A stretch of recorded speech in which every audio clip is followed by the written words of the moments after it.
नमस्कार, आप देख रहे हैं पंजाब केसरी। मैं हूं आपके साथ प्राची। महाराष्ट्र के नागपुर में कांग्रेस पार्टी की है तैयार हम महारैली को कांग्रेस अध्यक्ष मल्लिकार्जुन खड़गे ने संबोधित किया। मल्लिकार्जुन खड़गे ने भाजपा और आरएसएस पर जोरदार हमला बोला। कांग्रेस के स्थापना दिवस के अवसर पर है तैयार हम रैली में कांग्रेस अध्यक्ष मल्लिकार्जुन खड़गे ने क्या कुछ कहा, आइए आपको सुनाते हैं। यहाँ जो आया हूँ कि 139वें स्थापना दिवस पर कांग्रेस के अध्यक्ष के नाते कांग्रेस का झंडा फहराने के लिए आया हूँ। ये नागपुर इतना पवित्र स्थल है जहाँ गांधी जी, डॉक्टर बाबा साहेब अम्बेडकर, ये सभी लोग यहाँ पर देश के लिए काम किए, समाज के लिए काम किए और सामाजिक न्याय के लिए वो लड़े हैं।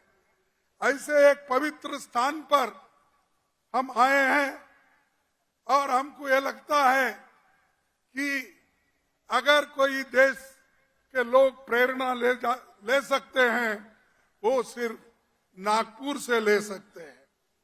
नागपुर एक क्रांतिकारों की भूमि है। इसी भूमि पर बाबा साहब अम्बेडकर ने लाखों लोगों को अपने विचारधारा में लाया और उनको सभी को एक सामाजिक न्याय दिलाया।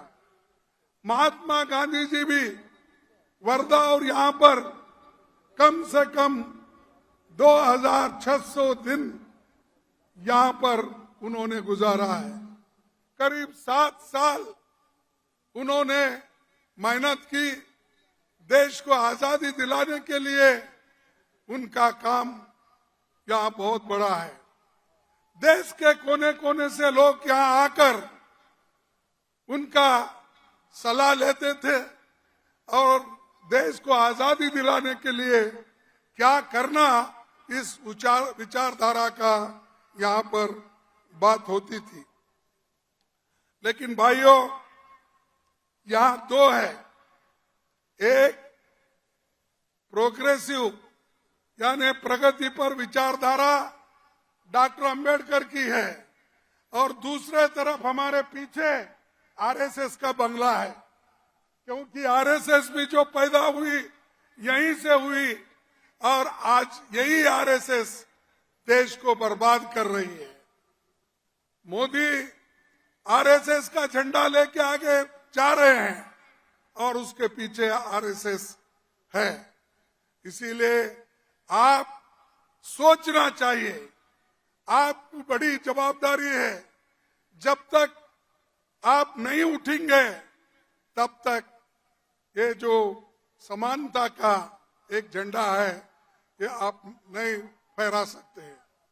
तो भाइयों, मैं यहाँ से इतना सबको विनती करूंगा कि पिछले 10 साल में देश में भाजपा और राष्ट्रीय स्वयंसेवक ये देश को तंग कर रहे हैं और ये जो संघ की सरकार है, अगर इसको नहीं रोक सके तो देश बर्बादी की ओर जाएगा और लोकतंत्र खत्म हो जाएगी।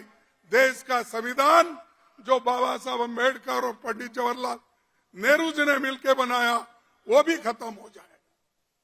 जिस देश में वोटिंग का अधिकार नहीं था, वो वोटिंग का अधिकार संविधान आने के बाद ही हुआ। महिलाओं को, पुरुषों को, युवाओं को और आज जो 18 साल के युवा भी जो वोटिंग कर रहे हैं वो राजीव गांधी की देन है। ऐसे चीजें कांग्रेस पार्टी ही कर सकती है, दूसरा कोई नहीं कर सकता। बाकी के लोग सिर्फ अपना संपत्ति कैसा बढ़ा लेना, संपत्ति को कैसा बचाना और संपत्ति को और 10 गुना करना, ये उनका काम है। लोग ये कहते हैं और बार बार मोदी जी और उनके लोग देश की प्रगति हो गई, हम आने के बाद देश आगे बढ़ रहा है अरे भाई, क्या आजादी 2014 में ही मिली है? क्या मोदी आने के बाद आपको आजादी मिली है? मोदी आने के बाद ही आपके स्कूल खुल गए हैं। मोदी आने के बाद भी रेल चल रहा है। मोदी आने के बाद भी मेडिकल कॉलेज चल रहे हैं। अरे मोदी, ये तो सब मिलने के बाद वो आज उस गद्दी पे बैठे हैं। तो सुना आपने, मल्लिकार्जुन खड़गे ने कहा कि पिछले 10 साल में भाजपा और आरएसएस देश को तंग कर रहे हैं। अगर संघ की सरकार को नहीं रोका गया तो देश बर्बादी की ओर जाएगा और देश का लोकतंत्र और संविधान खत्म हो जाएगा। आगे मल्लिकार्जुन खड़गे ने बीजेपी और मोदी सरकार पर जमकर निशाना साधा। उन्होंने वोटिंग को राजीव गांधी की देन बताया। उन्होंने मोदी सरकार पर जमकर कटाक्ष किए।